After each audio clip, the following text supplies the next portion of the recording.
Hey everyone, welcome to our Networking Now India Live. Hi to everyone, it's been a long time. We're coming live after a long time today. But I'm excited because today is something different. I'm interviewing someone amazing and extremely inspirational. Vaibhav Chhabra, who is the co-founder of the Makers Asylum, which you all must be hearing about. They're a community of makers. They've of course been creating the most amazing face shields and products for COVID-19 relief. So today I'm speaking to Vaibhav. I'm going to quickly say hi to everyone. I know we've stopped our 3 p.m. lives, but honestly, I felt like we did one every day since the lockdown began, and it got a bit much. And I think I was a bit tired, but now I really want to start talking to different people that are helping in COVID relief and COVID-19. So today I'm speaking to Vaibhav, who I'm going to add now onto our live. So good to see all of you. Please leave your questions for Vaibhav as well.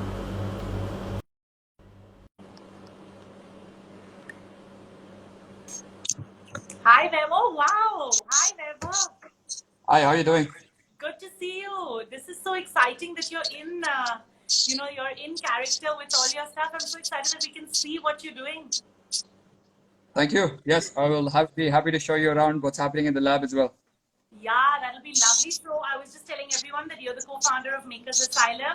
And of course, I'm going to leave the talking to you because you are extremely inspirational. I've been seeing since day one what you guys have been doing during COVID-19. So we'd love to hear a little bit about Makers Asylum before we begin.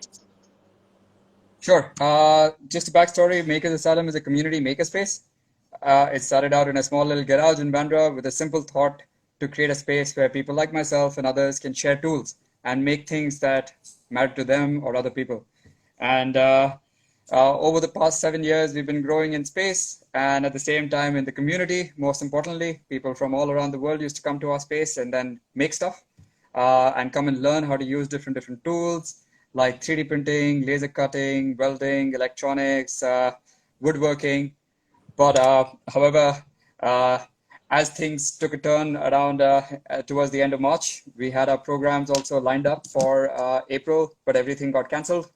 And things were a little difficult to figure out what is going to happen. So around that time, me and a few others, me, Richa, my partner, and Naren, the lab head, decided to quarantine ourselves at Makers Asylum instead of living at home. Oh, Uh, wow. You're living so there. we're, yeah, all of us are actually living over here now because we're not stepping out of the space.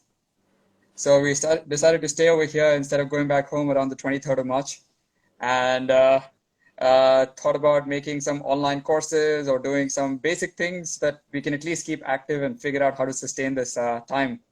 And that's around the time we stuck around. We made a simple DIY video to make paper prototypes and make face shields at home. And we were trying to figure out how we can teach still during this time or do something. And so we kept prototyping, uh, got to making face shields, something like this. This was one of the earlier designs. This design went out to about, we sent about 500 of these to a few hospitals. Got some really good feedback. And once we got some really good feedback, we were able to improve the design and open source it. And then they started looking like this, and we made them out of, so the material is foam board. Foam board is commonly used for marketing and easily available across the country, and is super cheap and super light and waterproof.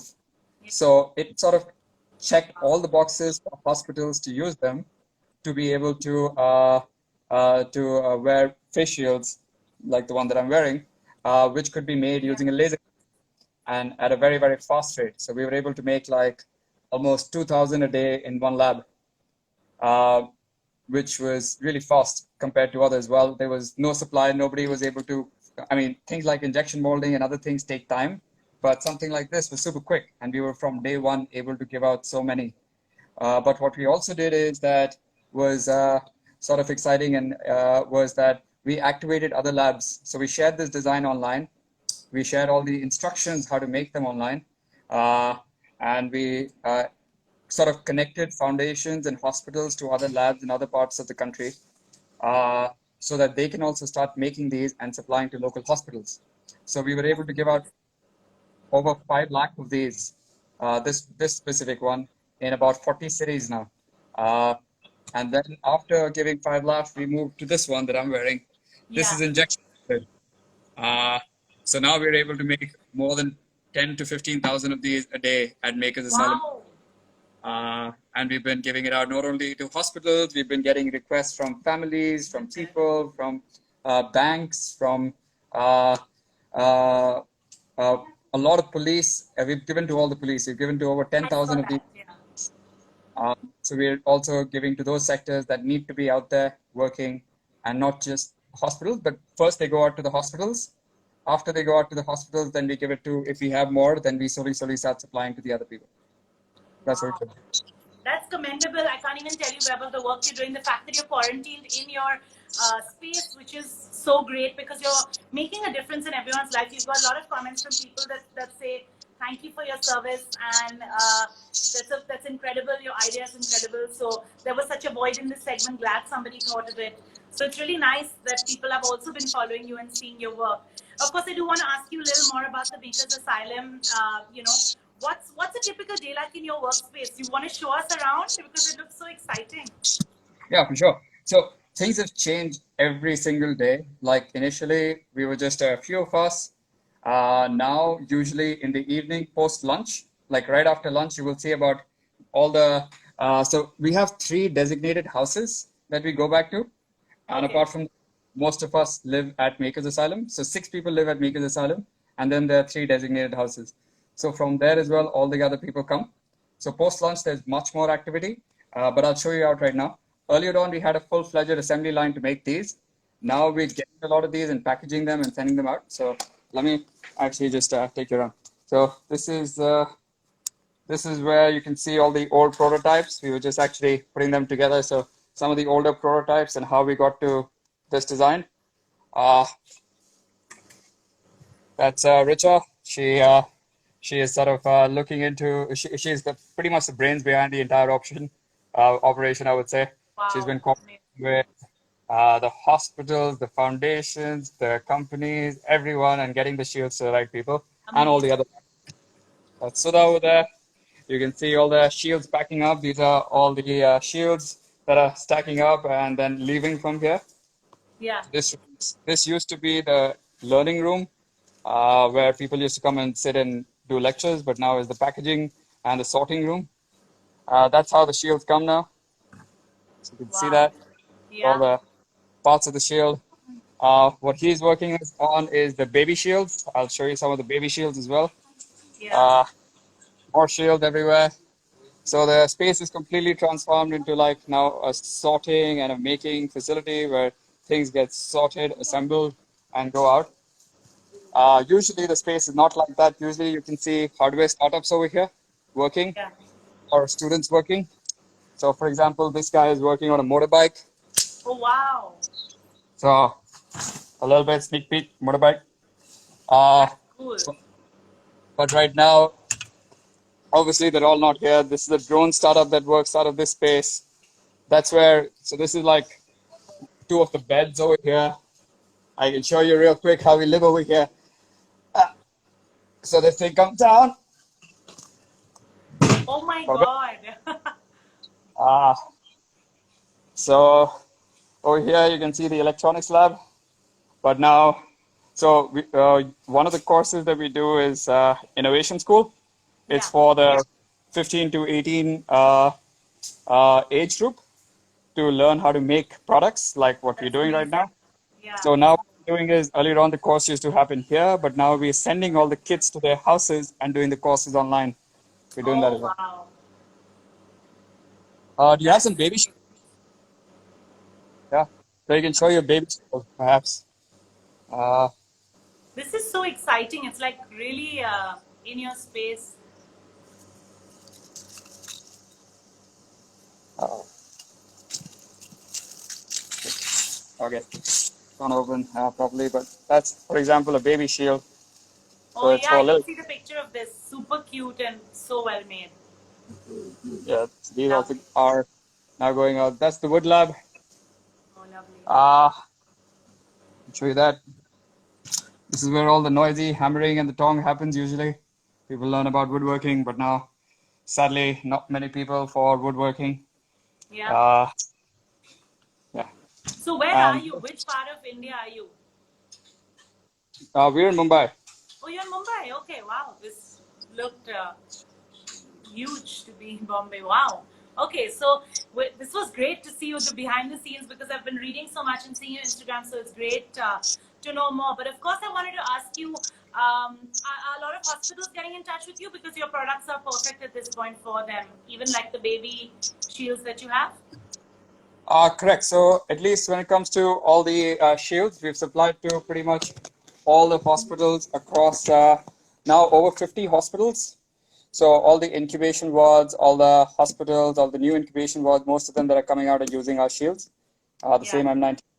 Uh, Apart from them, you also have the baby shield are just about catching up right now. We've sent it to Apollo Hospital and a few other hospitals, and then they're testing it out.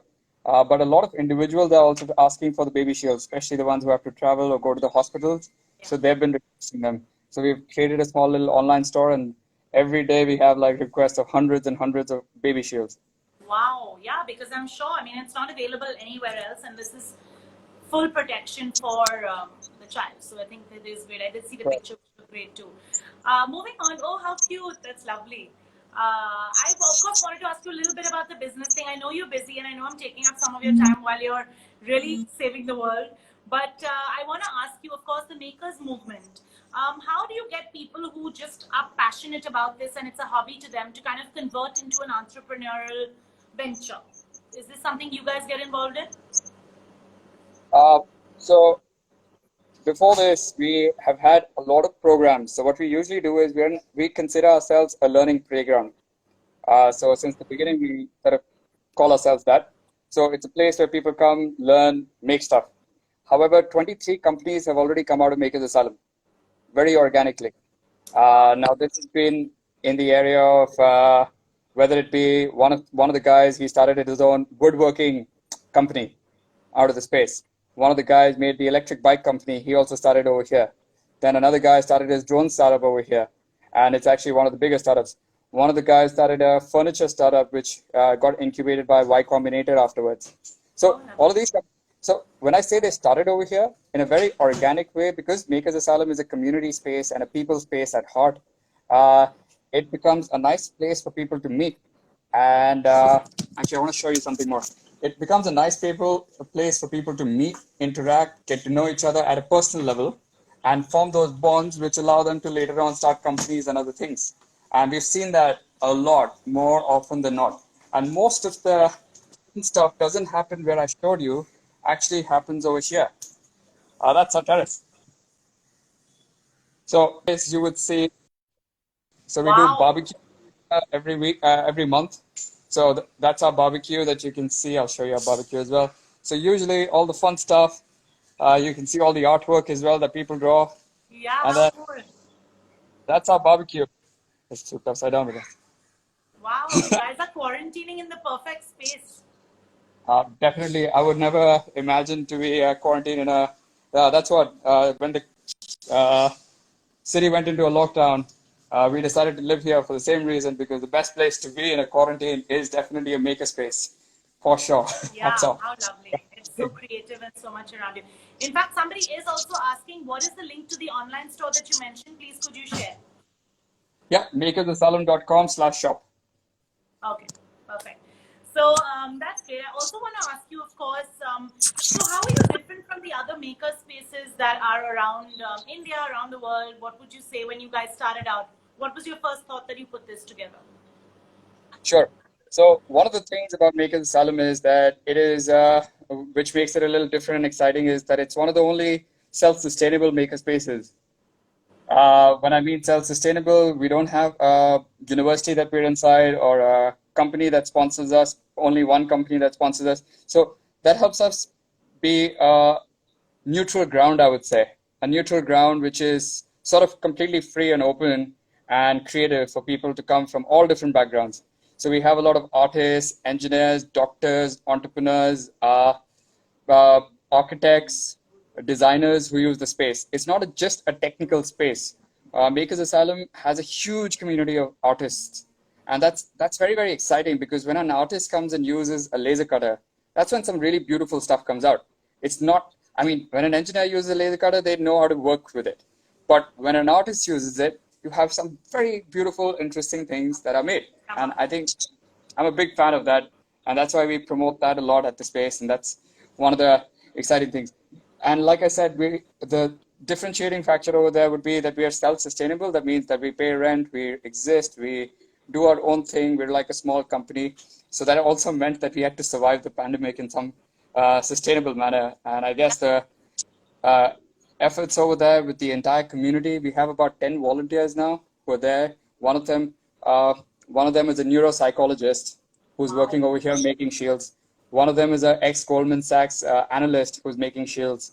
One of them is uh, a sound engineer who's making shields. One of them is a guy who's into construction on regular day. He runs a business, but he makes shields over here. So there are people with very interesting backgrounds who come to this space, and it's a very interdisciplinary group of people that we sort of bring together. And I think that at the heart of it, the people is what makes Makers Asylum exciting. Because if you look at the story of Makers Asylum as well, it started off in a garage about 250 square feet, and it was all about the people. And slowly, slowly, the spaces came and went. The space is a byproduct. Most of the tools over here are free or sponsored or donated by people. So we're a makerspace that hardly owns anything, but at the same time, the people sort of grow the space in its own way. That's Then seriously coming. amazing. You have a question which I'm going to take from Sandeep Nagpal, Alchemy Design Studio, who says, unlike universities abroad, such skills aren't normally encouraged as a part of an academic curriculum, like engineering and architecture. What were the challenges in educating people to reach this point? Uh, I mean, we're still going through the same challenges. Uh, we keep talking about it. We keep requesting. However, what we've seen is so earlier on we were an adults only space. We used to be like an adults playground to come only 18 and above. However, just about 6 months, actually 4 months before the pandemic, we opened ourselves to the 13 plus age group. So all our programs became 13 plus because there has been a huge shift in the mindset of parents in Mumbai and other cities, at least the metro cities, where they want them to think in terms of building a portfolio. They want them to think in terms of doing more than just academics. And they want them to use their hands. They want them to use their tools, and they're not so scared about. So usually, like when I went to school, I remember they didn't let me use a saw or even any piece of tool like especially a drill machine. Like I graduated from school not knowing how to use a drill machine, and I Yeah, went to college, me too. and I was fortunate enough to go to college in Boston. So over there, people were like, "What the hell? You don't even know how to use a drill machine." But there was like that fear that grows in us that you don't feel qualified to use that tool unless you actually use it. So when the parents and people have been coming over here, they use the tools themselves, they make the things themselves, they make mistakes, they cut their hand a few times, but that's the way you learn. I mean, it's okay to have a small cut. It's not a big deal. Uh, as long as you're learning, because that fear of using these equipment, these tools, and doing has to go away when you're young. So that's why we started with kids. And then we started with kids. Now we have about 20, 25 kids. Actually, we call them young. They're our talents because, to be honest, we learn a lot from them. And I would actually give a big shout out to actually one of the young talents over here, if you allow me. His name Yeah, is yeah, Trishit. please. Trishit, he's a part of the innovation school. Uh, Before the lockdown, we were talking about facials and other things. He had ideas about facials, of making facials which were like Batman, Superman, Power Rangers, and having really cool facials which kids would wear and go out in the near future. That's what he said 2 months ago. Today, it's a reality. Yeah. And you can see that around the world where facials are not just medical grade equipment. Regular people around the world, especially, are wearing these. And because it's a safety equipment, it's considered better than masks against the COVID-19. And kids are making beautiful ones, fun ones, exciting ones with different things on it. and it's beautiful. I mean, why not? Why not customize them and make some beautiful ones out of it?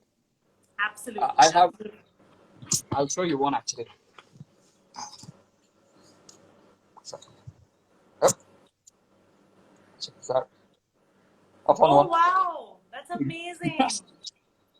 I thought it was funny, but we had some crazy ones that we tried. But uh, like, why not? I mean, at the same Yeah. time, not be a little creative with this. Yes. That's amazing, honestly. And for a child to have said that 6 months before, and today it's all it's the truth. I mean, but tell me about this time for you. Like you said, you quarantined the day the lockdown happened. What was the experience like? Because I've seen in your pictures that you're actually out and about giving the face shields to the police and to different people. So what's it been like, the journey of this 1.5 or 2 months? So I'll just correct you with that. We haven't been out and about. None of us leave the Oh, space. The okay. police come here, or the ambulances come here. We've been getting Oh, ambulances from hospitals to come over here to pick up the shields. They come in, but they oh, don't okay. step inside the space. They stand Yeah, outside. So yeah. it's actually kind of an exciting feeling when the senior inspector comes from my DC or wherever, and we ask him to stand outside, sir. And then we pass him the shields.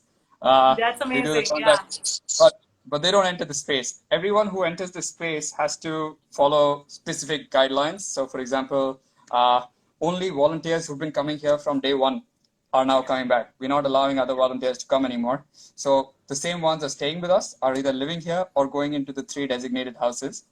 And when they come, even when myself, if I go back home and I come back, we have to follow a specific protocol. We don't get shoes inside. So we are barefoot in the lab. Well, the whole space gets disinfected every morning, but still we're barefoot in the lab. We sanitize our phones, our watches, our keys. We wear masks inside the place or shields. You saw that outside as well. Nobody is allowed to be without masks inside the space. We have to wash ourselves multiple times during the day. All of those things that we can take, we have to be precautious at the same time because while we're doing something, contaminating the space is like the most important thing. And realizing it's really scary to be honest. Most of us every day we wake up scared and uh, anxious about the same thing that it is not a regular situation. We are in a pandemic situation, and that's why the need of the hour is right now. And we knew we could do it right now compared to waiting for people to do it tomorrow. We just got to work since day one, and we started making shields. We started serving the hospitals today because that was required today. But at the same time, it's very important to keep ourselves safe and the space safe because if this space gets contaminated, everything is over, game over. Yes, So you're absolutely right. Kudos to you for that. Like, it's probably not very easy for you to contaminate, like to disinfect everything. Even like you're saying, your keys and your phone. So, hats off to you guys. I want to read a comment from Alchemy Design Studios. It says, kudos to the dexterity with which you guys scaled up a concept on paper to make such a huge impact. And also, PT Julie asks you a question: would you allow a tour to an outsider to this space on a good day? yes, of course. The space is usually, I mean, we love giving tours of our space. I mean, on a regular day, all of us used to do this. At least 10 to 15 people used to come to our space every day, take a tour, check out all the projects over here. So, yeah, we have a lot of projects on display and we love to give tours. But yes, of course, On a better as day. time goes back to normal and we can do that again. Normalcy. So my last two questions which I have for you, which one is of course, what are like the trends that you see in the makers space? So in the future, like of course right now the face shields are in need, it's a need of the hour. But what next? Do you think that people are making that's exciting or something that's come out of your space which you were just like, wow, this is amazing? So I can show you this. I haven't been talking much about it, but I'll show you this. This is a PAPR. Okay. PR is personalized air respirator, pressurized Okay. air Wow. respirator.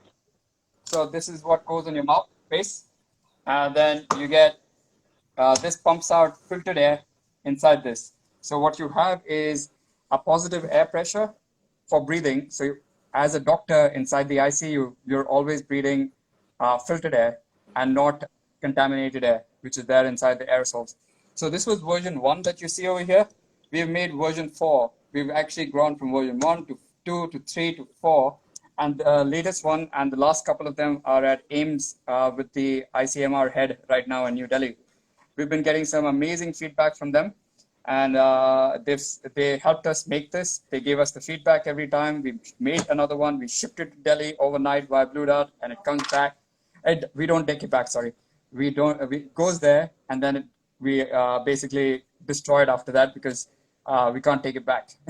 It's not safe to bring it back over here. Yeah. So No, yeah. so we've been making them, and we made 4 prototypes, and they've loved it till now. The new one looks really, really exciting, and it checks all the boxes. It has a battery life of 8 hours. It's super light. It's super soundless, and that is something that we see going into the hospitals very, very soon. AIMS themselves want hundreds of them, and usually these PAPRs by companies like 3M or others cost about 2 lakh rupees. And our thought is that, I mean, if you look at what is inside, there is no reason why it needs to cost that much. And we can make them in India with much more agility, low cost, and much better design, much faster. And it's happening right now. So hopefully, if this gets approved, we will be able to show you that in more detail. Amazing. Seriously amazing. I want to ask you one more thing. I know this is possibly not the right time because you're in the process of really working towards COVID-19 and the products for that. But what next for Makers Asylum? Is there anything that you have in mind that you've been looking to reach, a space that you want to do? Is there anything for the future? Uh, yes. So back in the day, we were thinking about like Makers Asylum. Hopefully, like our dream was that Makers Asylum hubs would be in different parts of the country. Makers Asylum would have its own incubator where hardware startups. Right now, as well, there are about 5 hardware startups that work out of the space, but more hardware startups could get incubated. We could share this knowledge and this entire community that we have, which is really nice and beautiful, so people can make things faster. Yeah. However, with the changing times, what we've done is we've also changed a few things overnight, obviously, at our space. One, we've already started making stuff. So we have like now the shields, the PAPRs, we also have a claw to push stuff, open doors, small little products that we're launching ourselves. But we're also making things like Innovation School and others digital. So like I showed you the kit, we're sending the kits to people's homes, doing that. There is a lot of unknowns in this situation, I would say. For example, if you look at it, there's one unknown, which is like how many cases there are in the city. There is another unknown that how long this is going to last. There is another unknown that what's going to happen next. There's there's unknown after unknown after unknown after unknown after unknown. Yeah. Because so many unknowns there are, we don't really know what's going to happen tomorrow. But today, we're making these shields, we're making products, and we're taking things online. That means that anyone in the country or in the world can sign up for the courses like Innovation School, which is exciting for us.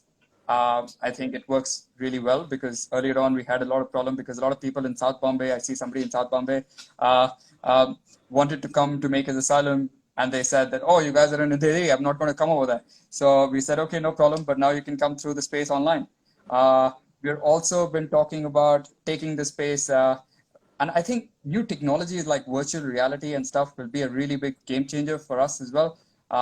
We have been teaching virtual reality as part of Innovation School, and we've been sort of playing around with the idea, though we haven't had the time much because of the shields, but we've been trying to play around with the idea, how can we teach via virtual reality to all the students? So basically, they can be via virtual reality in our space, and at the same time, we sort of they can be in the lab environment, do the practicals at home, but still be in this environment. We're thinking of different ways. Yeah, that's seriously amazing. And everything is moving online now and to the virtual space. So I think you're on the right track in terms of making that change for sure. I'll just read some comments. Like you said, you're not in South Bombay, so Oblique Designs who are there in Andheri right now. But I'm sure you can make that trip post the pandemic to check them out. People are just saying you're so inspiring, such a great job. This is amazing. And lots of heart eyes and claps. Vaibhav, you've taken time out to chat with me and even shown me your space. I think this has been so interesting for me. Thank you for this. You guys are doing an amazing, amazing job. I just want you to tell us the website again. So if people want to shop and, of course, support you at a time like this, what is the website, if you could just share? So all the details about the entire initiative of what we've been doing, you can go to makersasylum.com/COVID-19, and that you can see all the initiative, all the labs that are making it. You can donate. You can donate face shields over there. You can support our crowdfunding campaign. So what we're doing is every person that donates, we actually write their name on the box and then give it out to the hospital. We get the letter from the hospital. We share that as well with them. So there's complete transparency in the entire situation. And on the other side, you can also go to the shop, makersasylum.com/shop. That's where you can buy these for yourself and donate as well. There's buy and donate, both options. Plus, at the same time, you can get the baby shields and a few more products like the claw, which is coming out soon. This sort of helps you open doors, press buttons without actually touching it, and things like that. Oh, that's amazing. Yeah. You can press buttons in the lift. You can do stuff. So we're just trying to just make cool stuff, which hopefully helps people stay safe in the pandemic, and at the same time is sort of comfortable survive this time. Yeah, survive this time together. Sorry, that's very. Vaibhav, you're really doing some amazing work. I can't say that enough, but congratulations, because you are really helping so many people around you and the people that are really in need at a time like this. So thank you for chatting with us, and we'll definitely share this across our IGTV and on our groups as well. So thank you for spending time with us this afternoon. Thank you so much for the support and having me on your show. It's been a beautiful pleasure, and big fan of the work that you're doing as well. So thank you. Hope to see you sometime in the near future. Yes, absolutely. Thank you. See you soon. Bye. Take care. Bye-bye.